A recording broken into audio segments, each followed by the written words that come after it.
प्रधानमंत्री नरेंद्र मोदी 10 जून 2026 को भारतीय राजनीति का एक नया इतिहास रचने जा रहे हैं। इस दिन प्राइम मिनिस्टर मोदी के नाम लंबे समय तक इलेक्टेड प्राइम मिनिस्टर का रिकॉर्ड दर्ज हो जाएगा। यह देश के पहले प्रधानमंत्री जवाहरलाल नेहरू का 72 साल पुराना रिकॉर्ड तोड़ेंगे। पंडित नेहरू 13 मई 1952 को देश के पहले इलेक्टेड प्राइम मिनिस्टर बने थे, उससे पहले सिलेक्टेड थे। इसके बाद 27 मई 1964 तक वे लगातार प्रधानमंत्री रहे। वहीं नरेंद्र मोदी ने 26 मई 2014 को पहली बार प्रधानमंत्री पद की शपथ ली थी और 10 जून 2026 को मोदी का कार्यकाल 4399 दिनों का हो जाएगा और इसी के साथ वे सबसे लंबे समय तक इलेक्टेड प्राइम मिनिस्टर रहने वाले नेता बन जाएंगे। लेकिन ये कोई सामान्य बात नहीं। प्राइम मिनिस्टर मोदी इंदिरा गांधी का रिकॉर्ड पहले ही ब्रेक कर चुके हैं, तोड़ चुके हैं। हमारा यह विश्लेषण आज इसलिए बहुत इंपॉर्टेंट हो जाता है क्योंकि पीएम मोदी ने जो कुछ हासिल किया वो जनता की बदौलत किया। वो किसी राजघराने में पैदा नहीं हुए, यानी सोने के चम्मच चांदी के चम्मच में पैदा नहीं हुए। उनकी मां बर्तन मांझती थी। वो किसी राजा के बेटे नहीं थे, वो एक गरीब परिवार में पैदा हुए।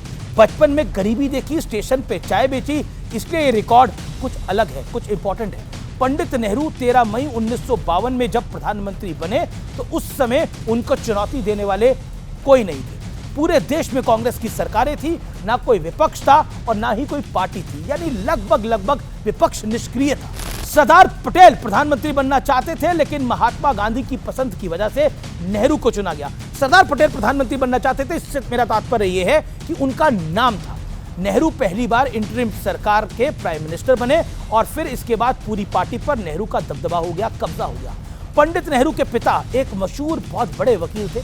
नेहरू खुद लंदन में पढ़कर आए थे।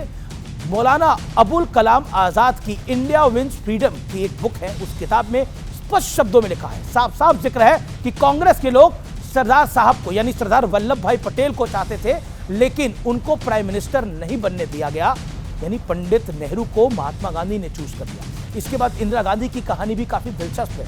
जनवरी 1966 में लाल बहादुर शास्त्री का निधन हो जाता है और उसके बाद कांग्रेस के भीतर उत्तराधिकारी को लेकर एक लड़ाई शुरू होती है। कांग्रेस चाहती तो उस वक्त किसी गैर गांधी को मौका दे सकती थी और कई लोग डिजर्विंग भी थे, लेकिन ऐसा नहीं हुआ। कांग्रेस के शक्तिशाली नेताओं के एक बड़े गुट ने, जिसको सिंडिकेट कहा जाता था, वो इंदिरा गांधी के साथ थे। कांग्रेस के एक बड़े नेता मोरारजी देसाई भी प्रधानमंत्री बनना चाहते थे लेकिन सिंडिकेट की वजह से उन्हें मौका नहीं मिला और इंदिरा गांधी के इस रवैये के बाद 1969 में कांग्रेस का विभाजन हुआ। कांग्रेस आई हो गई, यानी कांग्रेस इंदिरा हो गई। जिस दिन इंदिरा गांधी की हत्या हुई उसके तुरंत बाद राजीव गांधी को प्रधानमंत्री पद की शपथ दिला दी गई। यह हार्ड फैक्ट है। प्रधानमंत्री बनने के साथ ही पूरी सत्ता राजीव गांधी के हाथों में आ गई। दिसंबर में जब चुनाव हुए तो राजीव गांधी को सहानुभूति की लहर का फायदा मिला, यानी पंडित नेहरू महात्मा गांधी की अनुकंपा पर, राजीव गांधी एक तरह से सहानुभूति की लहर पर और इंदिरा गांधी सिंडिकेट की वजह से, सिंडिकेट की लड़ाई की वजह से प्रधानमंत्री बने।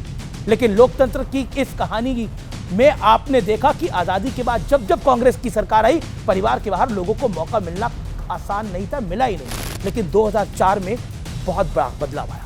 2004 में कांग्रेस के गठबंधन को सरकार बनाने का मौका मिला तो उस समय कांग्रेस की कार्यकर्ता गंगाचरण राजपूत पेड़ पर पिस्तौल लेकर चढ़ गए, ऐसे गोली लेकर, और कहने लगे कि अगर सोनिया गांधी प्रधानमंत्री नहीं बनती है तो वो खुद को गोली मार लेंगे।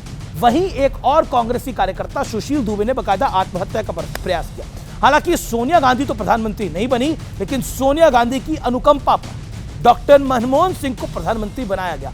और मैं ये इसलिए मैं कह रहा हूं क्योंकि डॉक्टर मनमोहन सिंह ने खुद प्रणब मुखर्जी की किताब के विमोचन के दौरान कहा था कि प्रणब मुखर्जी सबसे लायक थे लेकिन मैडम ने मुझे चुना, यानी मिसेस गांधी ने मुझे चुना।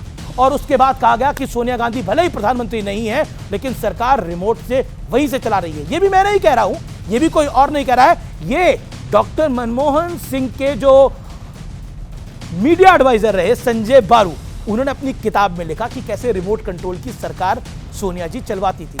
जरा सोचिए, जिस समय नेहरू प्रधानमंत्री थे उस दौर में नाम मात्र का विपक्ष था, विरोध में कोई पार्टी नहीं थी, चारों तरफ कांग्रेस की सरकारें थी। आज दुनिया के बड़े बड़े एनजीओ हैं जो दिन रात सरकारों को गिराने में लगे रहते हैं। आज जॉर्ज सोरोस जैसे लोग हैं जो दुनिया भर की फंडिंग लाके कहते हैं किसी तरह से मोदी को हराओ, मोदी को हटाओ, क्योंकि भारत और भारत के लोगों के बीच में यह मोदी नाम का शख्स खड़ा है। अगर यह नहीं हटेगा तो हमारा काम नहीं बनेगा। दुनिया की सारी बड़ी ताकतें चाहती हैं कि मोदी किसी तरह से हट जाए, लेकिन उस दौर में भी मोदी 2024 का सबसे कठिन चुनाव जीत कर आते हैं। नैरेटिव बनाने के लिए पूरा इकोसिस्टम है, सोशल मीडिया पर ट्रेंड है, कॉकरोच मॉस्किटो भी आ गए हैं। ऐसे में किसी भी प्रधानमंत्री के लिए एक के बाद एक चुनाव जीतना कोई आसान की कौड़ी नहीं है। कोई क्लास का मॉनिटर भी बनता है ना दूसरी बार तो बोला जाता है बहुत बढ़िया काम करा होगा। ये प्रधानमंत्री तीसरी बार बन रहा है और दुनिया में कई बड़े बड़े लोग नहीं चाहते ये मोदी बने प्रधानमंत्री। प्रधानमंत्री के इस कार्यकाल में कई ऐसे रिकॉर्ड भी बने हैं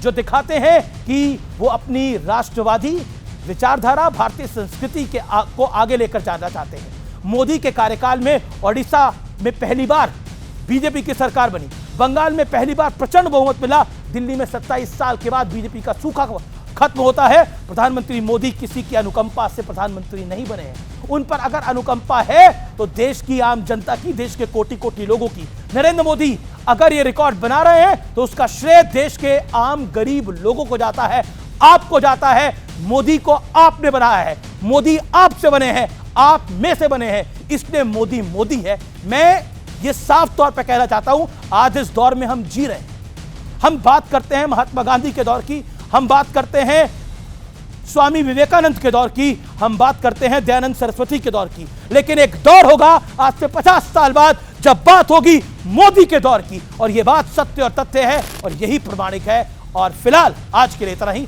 आपको मेरा नमस्कार, जय हिंद, वंदे मातरम।